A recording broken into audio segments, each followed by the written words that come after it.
Yang pertama yang harus teman-teman siapkan adalah WhatsApp Business ya. Jadi sebenarnya bagi sebagian orang tidak mewajibkan teman-teman, tidak mewajibkan Anda untuk menggunakan WhatsApp Business. Namun kalau saya pribadi, saya mewajibkan teman-teman, menyarankan teman-teman ketika ingin memulai aktivitas WhatsApp marketing itu menggunakan WhatsApp Business.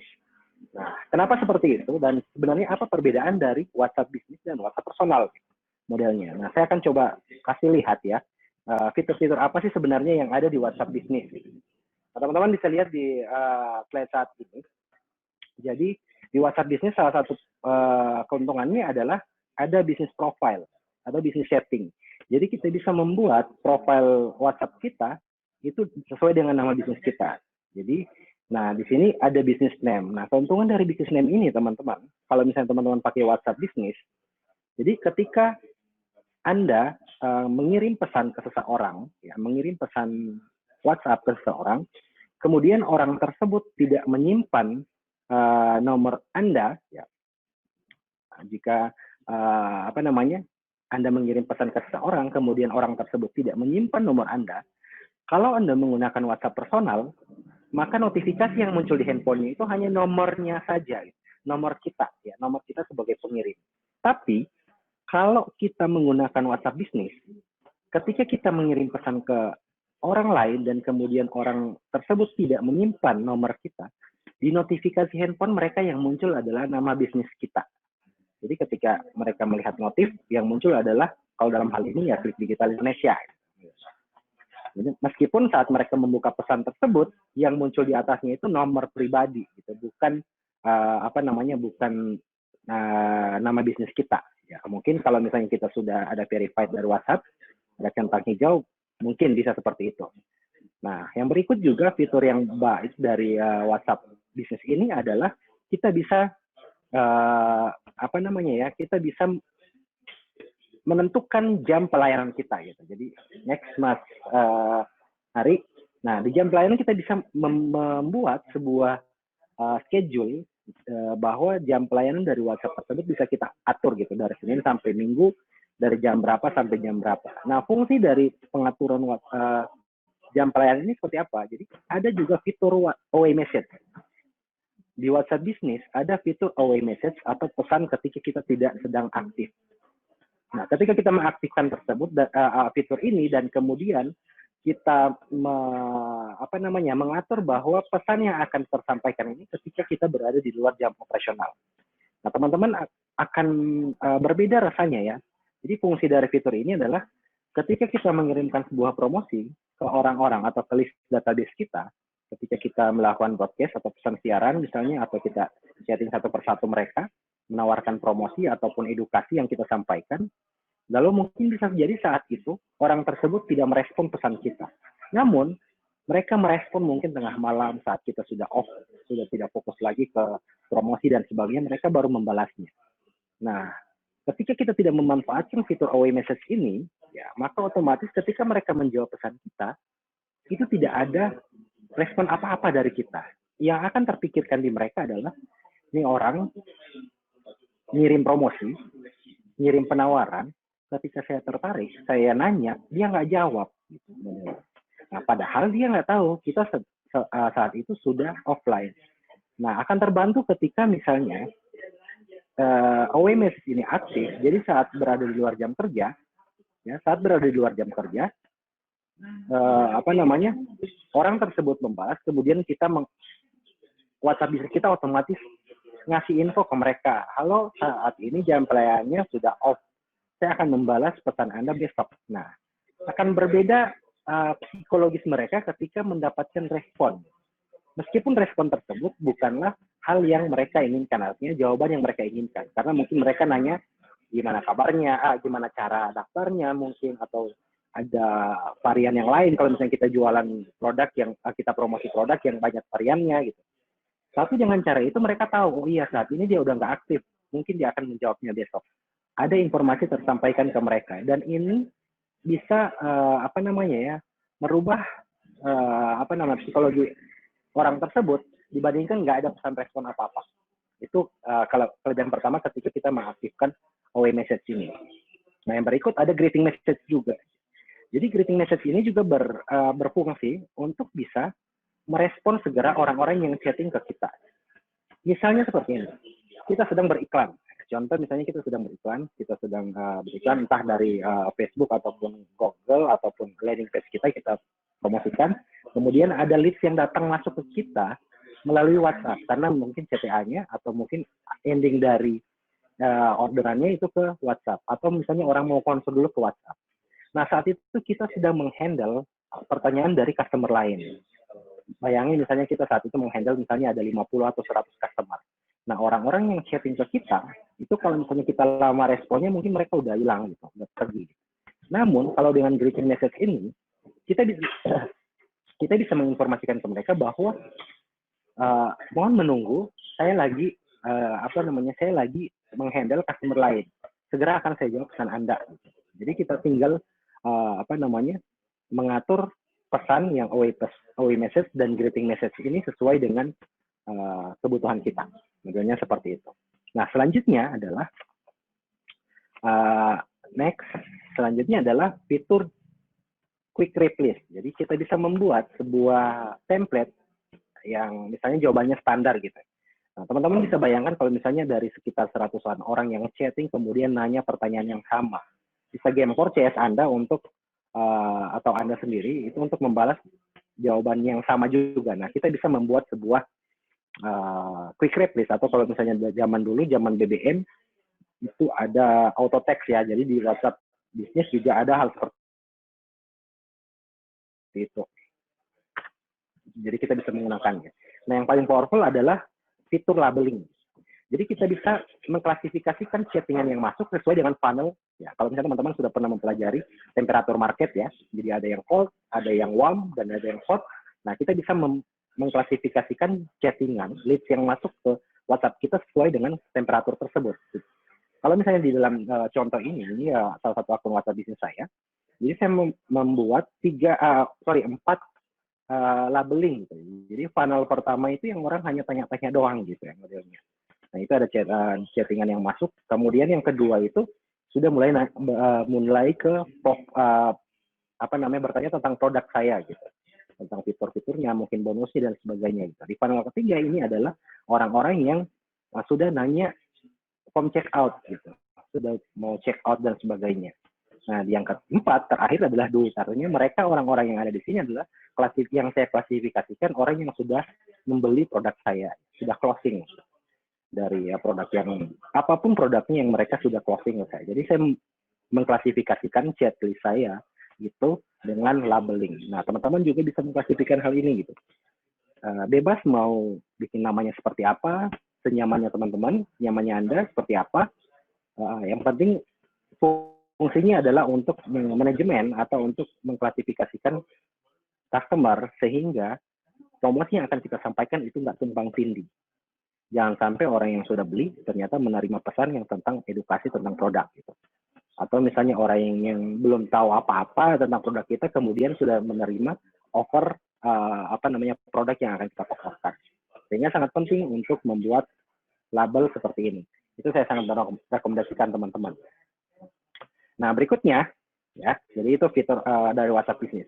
Saran saya adalah gunakan WhatsApp Business. Nah, jadi itu adalah pengenalan singkat saya tentang WhatsApp Business. Kenapa sangat penting teman-teman untuk menggunakan WhatsApp Business. Berikut kita akan masuk ke hal-hal non teknis yang akan kita lakukan sebelum teman-teman mau promosi di WhatsApp. Ya, jadi ada hal-hal teknis, hal non teknis yang harus teman-teman lakukan sebelum teman-teman mulai melakukan aktivitas broadcast pesan siaran atau misalnya nyari leads dan sebagainya. Nah, yang pertama adalah kenali diri, kenali produk. Apa artinya gitu ya? Next, Mas Ari.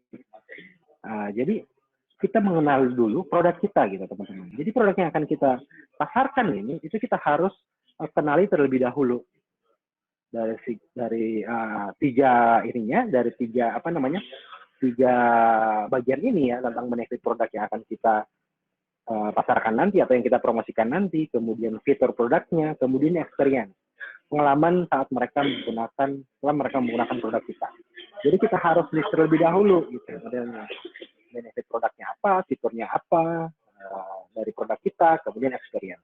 Nah, fungsinya apa teman-teman? Kalau misalnya di aktivitas WhatsApp marketing, fungsi dari kita mengenali produk kita dari 3 poin ini adalah ketika kita ingin membuat sebuah konten, ya konten promosi ataupun konten edukasi yang akan kita buat ke WhatsApp, yang akan kita kirimkan ke database kita, itu sesuai dengan produk kita. Kita bisa dengan mudah membuat angle-angle produk, angle-angle konten sesuai dengan produk yang kita miliki modelnya. Nah, di samping 3 poin ini, ada poin berikutnya, yaitu tentang 4 pertanyaan penting. Nah, 4 pertanyaan penting ini biasanya saya sering ajukan ke teman-teman tim marketing WhatsApp saya. Ya. Ketika mereka ingin mempromosikan sesuatu, maka mereka harus wajib menjawab 4 pertanyaan ini tentang produknya. Yang pertama adalah jika nggak ada produknya, produk apa yang akan diambil calon buyer? Artinya ini kita mengspesifikasikan para kompetitor kita. Gitu. Kalau bayangkan kalau misalnya produk kita nggak ada, itu mereka mau pakai yang mana gitu. Jadi list kita itu akan pakai produk apa kalau misalnya produk kita ini nggak ada gitu. Nah yang berikutnya adalah kalau misalnya produk kita ada, apa alasan mereka itu memilih produk saya, memilih produk kita ketimbang produk kompetitor gitu. Jadi alasan kuat mereka itu apa gitu, modelnya. Nah ini kita harus list juga sesuai dengan latar belakang produk kita. Yang ketiga, cari diferensiasinya, gitu. Cari hal-hal unik.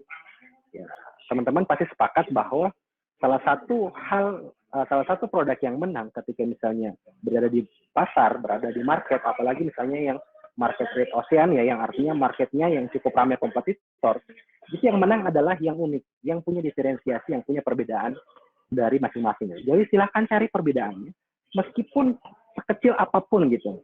Itu insya Allah bisa menjadi alasan kuat mereka untuk memilih produk kita ketimbang produk orang lain modelnya. Nah, yang keempat adalah pastikan bahwa fitur-fitur atau benefit-benefit dari produk-produk tersebut, dari produk yang sudah kita punya, itu atau misalnya bagian-bagian unik dari produk yang kita miliki, itu bisa bermanfaat atau bisa digunakan untuk calon buyer. Jadi berbeda, tapi perbedaan tersebut bisa bermanfaat untuk si pembeli nanti, atau bisa digunakan untuk pembeli nanti. Jadi perbedaannya bukan hanya sekedar perbedaan secara tekstual aja, tetapi secara konteksnya mereka juga bisa menggunakan perbedaan itu. Gitu. Sehingga itu yang akan menarik mereka untuk memilih produk kita. Jadi silakan teman-teman jawab 4 pertanyaan ini ketika ingin melakukan promosi, maka 2 poin ini juga harus teman-teman coba selesaikan terlebih dahulu mengenai produk teman-teman. Intinya adalah dari 2 hal ini adalah tentang mencari core value dari produk kita. Gitu. Value inti dari produk kita itu seperti apa? Yang berikut adalah taruh dengan audiens. Artinya apa? Jadi di samping produk kita sudah mengenal produk kita seperti apa. Yang berikut adalah target market atau audiens yang akan kita tuju. Gitu. Ada beberapa hal yang harus kita perhatikan. Ada 5 poin yang harus kita perhatikan. Next, Mas Ari. Nah, ada 5 poin yang harus kita perhatikan. Ya, teman-teman. Yang pertama itu demografi. Demografi mereka seperti apa sih calon market kita? Kenapa ini penting? Ya, saya ambil contoh seperti ini. Misalnya demografi sih kita tidak memperhatikan demografi ini. Kita mengirim pesan ke mereka, kita ngirim promosi ke mereka di WhatsApp. Contoh misalnya target bahasa kita itu bahasa formal. Namun ternyata target market kita atau target audiens kita itu adalah orang-orang yang range umurnya mungkin di 17 sampai 30 tahun. Orang-orang milenial gitu. Namun kita mengirimkan pesan ke mereka, itu pesan-pesan yang sangat formal banget. Manggil Bapak Ibu lah, Anda, dan sebagainya. Ya secara keseluruhan, secara psikologis mereka mungkin nggak akan nyaman. Karena mereka tidak sesuai dengan tata gaya bahasa yang kita berikan ke mereka. Jadi sangat penting ketika kita punya demografinya. Dari segi umurnya, minimal umurnya, range umurnya kita bisa tahu. Sehingga konten yang kita buat juga sesuai dengan range umur mereka. Yang milenial ya berarti kita pakai gaya bahasa yang milenial juga, gaya bahasa santai dan sebagainya. Atau misalnya yang sudah kolonial, itu kita gunakan bahasa-bahasa yang lebih resmi. Nah, kenapa ini penting? Kenapa konten ini penting? Ya, teman-teman, jadi Facebook marketing, Instagram marketing itu berbeda dengan WhatsApp marketing, teman-teman. Facebook marketing ataupun Instagram marketing ketika kita melakukan promosi, itu kita melakukan promosi dari sisi kita. Artinya kita update status, kita nulis konten, atau upload foto, itu berada di sisi kita. Orang-orang yang melihat itu bebas menentukan mereka mau melihatnya atau tidak. Namun berbeda dengan WhatsApp marketing. Di WhatsApp, kita masuk ke ranah privasi mereka, ke nomor WhatsApp mereka, dan itu sangat-sangat pribadi. Sehingga sangat penting kita mengetahui karakteristik dari audiens kita. Ya, jadi dari demografinya, entah dia cewek atau cowok, perempuan atau laki-laki, pekerjaannya apa kalau penting. Namun yang paling penting adalah umurnya, umur dan jenis kelaminnya, teman-teman.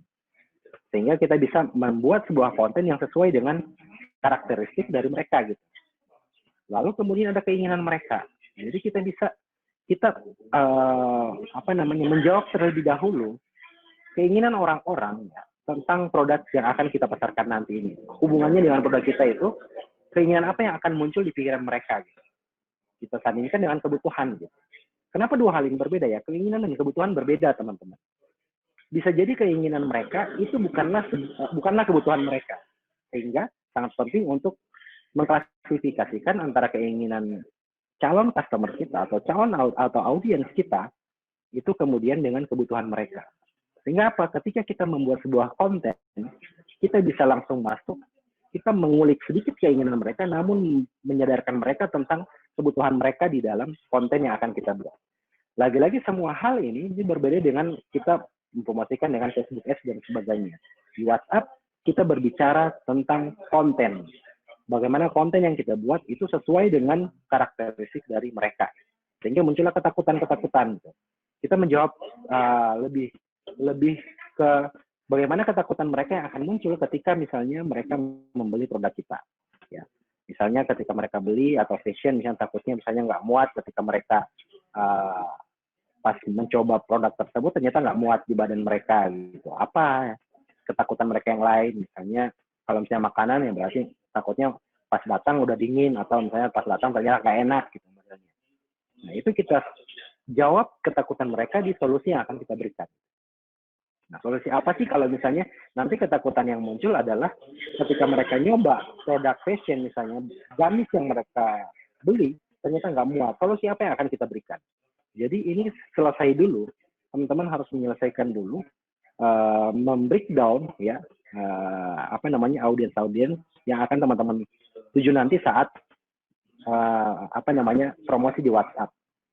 Nah, cara tercepat kalau saya adalah saya mengambil sebuah di audiens tadi.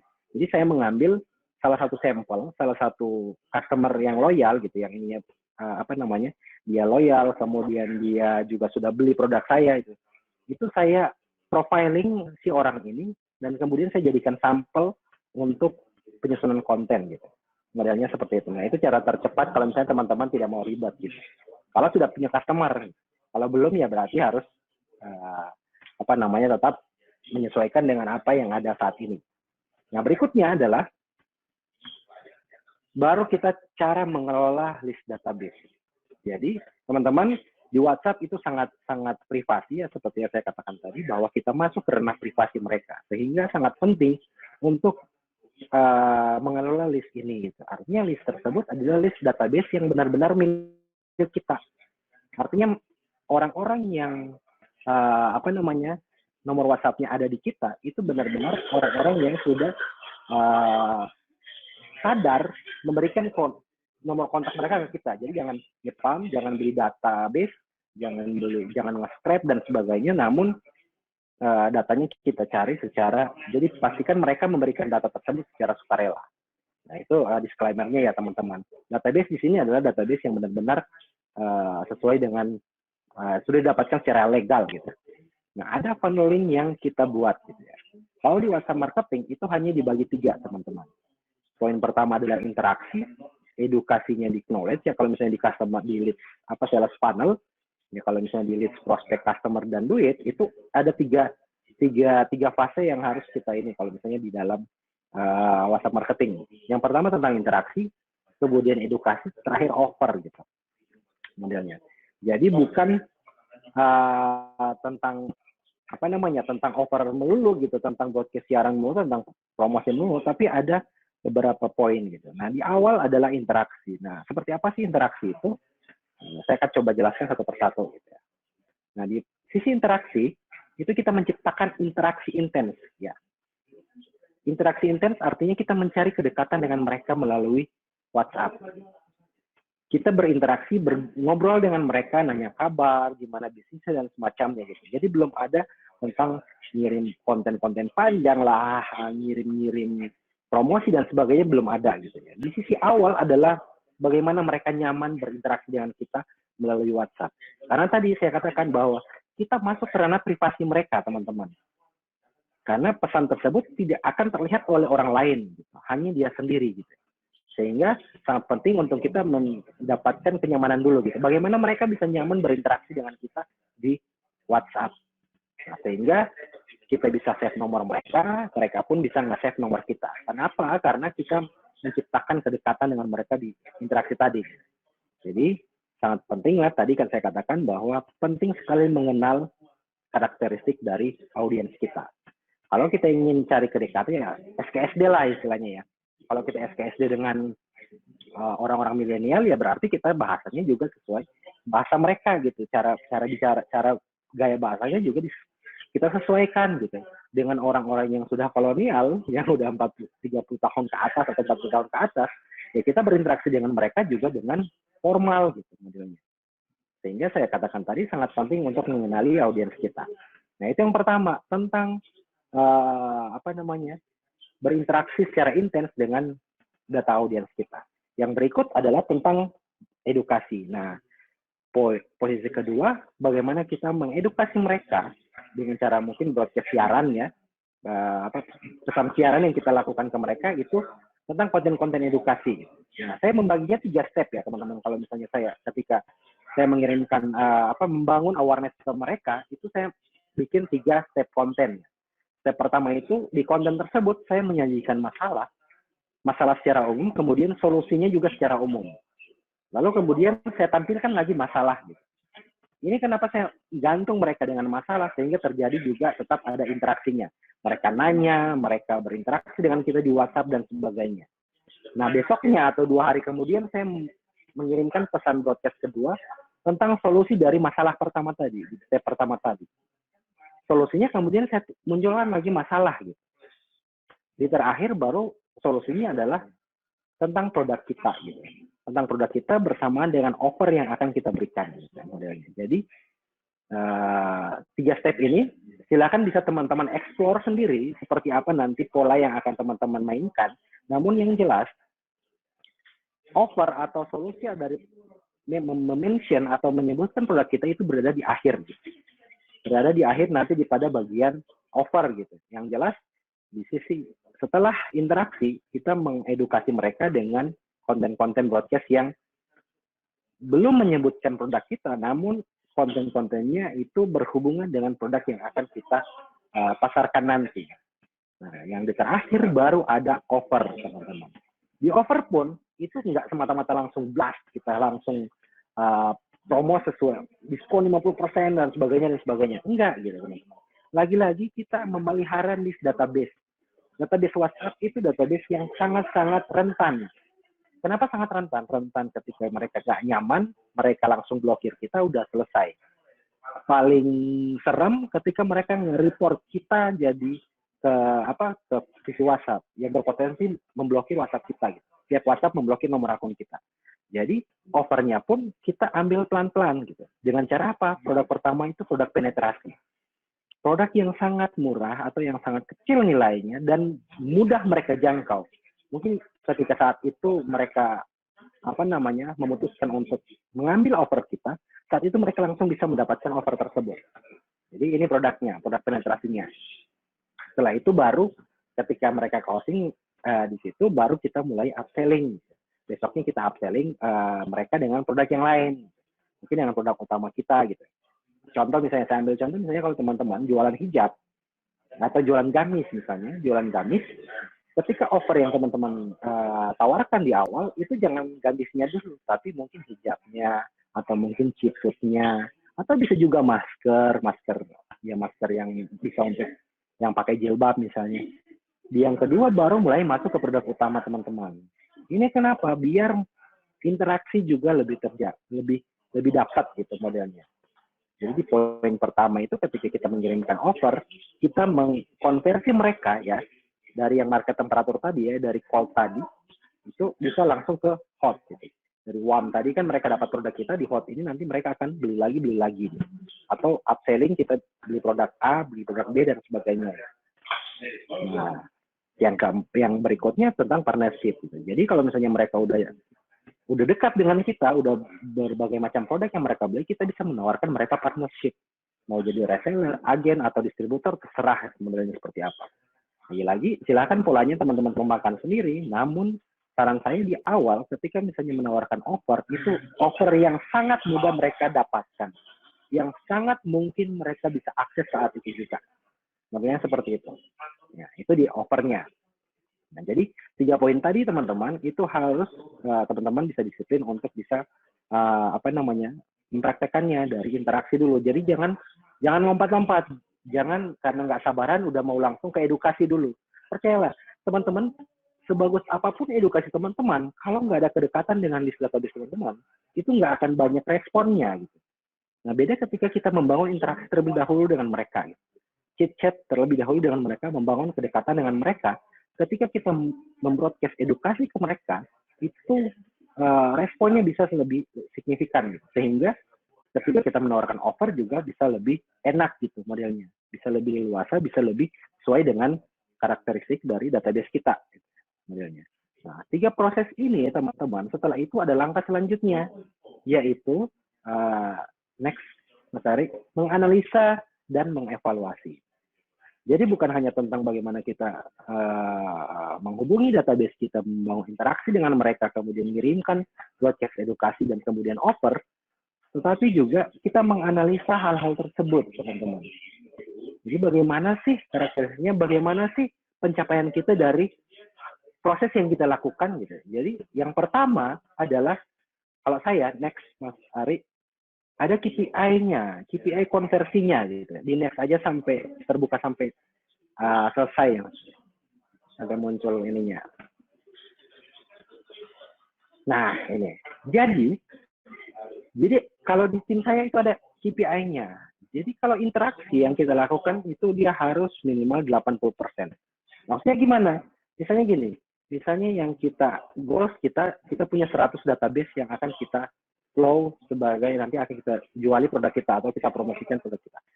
Di pertama, dari 100 orang ini ketika kita ajak berinteraksi, harus ada 80% atau mungkin 80 orang yang merespon gitu. Maka saat kita nanya kabar, mereka jawab, kita ngobrol, kita mencari kedekatan dengan mereka, mereka antusias juga menjawab. Itu minimal harus ada 80%. Berarti kalau studi kasusnya kalau dari 100 orang, berarti harus ada 80 orang yang berinteraksi. Nah, di posisi edukasi tadi, di 80 orang yang merespon tadi, ketika kita edukasi mereka, itu minimal harus ada 50% yang merespon edukasi tersebut. Kalau misalnya dari step tadi ada masalah, solusi, dan masalah, itu ketika proses edukasi tersebut, kita ada yang meresponnya, nanya, konsul, dan sebagainya. Minimal harus ada 50%, atau kalau dari hal tadi, berarti ada 40 orang gitu. Dari 80 orang tadi yang merespon interaksi, ada 40 orang yang merespon konten edukasi kita. Nah, ketika 40 orang ini kita tawarin offer, itu minimal ada 10% yang closing. Artinya yang beli, yang ngambil offer kita. Berarti kalau dari 40 orang, berarti ada 8 orang. 8 orang yang beli produk kita. Gitu. Nah, ketika kita upsell, jadi dari 8 orang ini harus minimal ada 50 orang yang beli. Jadi mesti ada 4 orang. Nah, ini KPI yang saya terapkan di tim saya. Gitu, modelnya. Nah, teman-teman bisa mengeksplor, bisa memodifikasi KPI sesuai dengan kemampuan teman-teman gitu modelnya. Apa yang harus dilakukan gitu. Yang jelas harus ada KPI-nya. Jangan sampai nggak ada gitu. Sehingga apa? Dari hal tersebut kita bisa mengevaluasi data-data tersebut. Nah, gimana cara mengevaluasinya gitu. Nah, ini saya kasih gambaran tentang mengevaluasi KPI konversinya. Next, Mas Adri. Nah, ini evaluasi kontennya gitu, modelnya. Nah, Kalau misalnya interaksinya di bawah 80% ya teman-teman, perbaiki cara berinteraksinya. Bisa jadi teman-teman berinteraksi tidak sesuai dengan spesifik karakteristik dari audiens. Saya ambil contoh yang tadi gitu. Kita berinteraksi sangat sopan, sangat formal, namun ternyata market tersebut atau si orang tadi adalah orang-orang milenial yang lebih nyaman dengan ngobrol biasa aja, santuy, bahkan mungkin brosis, lu gue mungkin bisa kamu aku gitu. Atau juga sebaliknya gitu. Teman-teman pakai cara pendekatannya dengan cara kamu aku, lu gue atau brosis, tapi ternyata ini adalah kaum kolonial gitu. Kaum yang misalnya umurnya 40 tahun ke atas, ya berarti kan kita harus sesuaikan pakai bapak atau ibu Anda dan sebagainya. Jadi perbaiki cara berinteraksinya. Kalau KPI-nya dibawa dari yang kita kita targetkan. Dalam hal ini kalau di saya di bawah 80%, perbaiki cara berinteraksinya. Nah, ketika di edukasi juga seperti itu. Kalau misalnya di bawah 50%, kita perbaiki cara atau copywriting atau konten dari edukasi yang kita berikan gitu. Bisa jadi nggak sesuai gitu. Nah, ini berhubungan juga dengan audiens gitu. Artinya tidak sesuai bukan berarti salah, teman-teman. Bukan berarti tidak menarik gitu. Bisa jadi hal tersebut tidak menarik di range umur atau range karakteristik dari audiens tertentu gitu. Saya ambil contoh seperti ini. Misalnya, teman-teman punya data misalnya yang range umurnya dari dari 17 tahun atau dari 18 tahun misalnya sampai 25 tahun. Ketika teman-teman mengirim edukasi tentang bisnis, ya bisa jadi mereka ini adalah kalangan mahasiswa yang saat itu nggak ada bisnis dan sebagainya. Mereka hanya mungkin para pembeli produk gitu. Tapi Anda mengedukasi mereka dengan pendekatan bisnis yang nggak masuk gitu modelnya. Jadi sangat penting untuk merubah cara edukasi kita dan audiens kita kalau misalnya di bawah 50% edukasinya. Nah, di offer juga seperti itu. Kalau misalnya di bawah 10%, ya kita perbaiki copywriting promosinya. Bisa jadi promosinya nggak kuat, ya. Nggak kuat untuk, mengajak mereka untuk mengambil offer yang kita kasih, gitu. Atau misalnya CTA kita mungkin nggak kuat, gitu. Mereka nggak punya alasan kuat untuk, kenapa sih saya harus ngambil offer ini, gitu.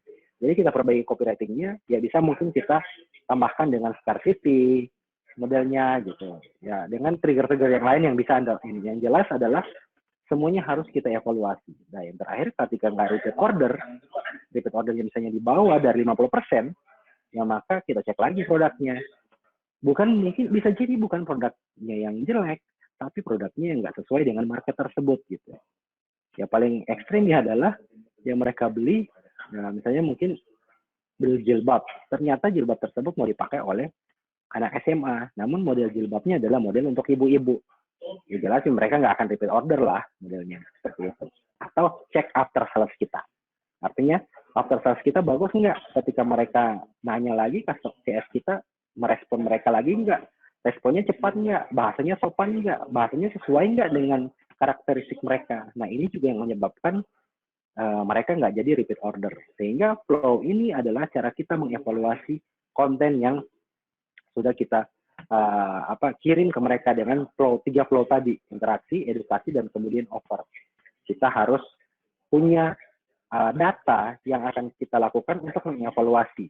Sehingga kita hanya bukan sekedar capek promosi saja, kemudian kita nggak tahu di mana letak kesalahan kita ketika promosi kita itu tidak menghasilkan. Kita nggak bisa mengevaluasinya karena kita nggak tahu datanya. Nah, seperti itu. Yang terakhir, teman-teman, yang terakhir ilmu ini ya. Jadi teman-teman, last but not least ya. Jadi terakhir adalah sharing yang saya sampaikan hari ini adalah teman-teman pelajari kemudian praktekkan. Nah ini sebenarnya 4 poin ini yang sering saya saya sampaikan di setiap akhir sesi ketika saya sharing dimanapun itu, baik online maupun offline. Di akhir sesi saya selalu sharing tentang 4 hal ini. Saya selalu menyebutkan tentang 4 hal ini. Pelajari, kemudian praktekkan, lalu evaluasi. Terakhir baru kita berdoa. Siklusnya seperti itu. Setelah berdoa kita mempelajari lagi sesuatu, kita praktekkan, kita evaluasi.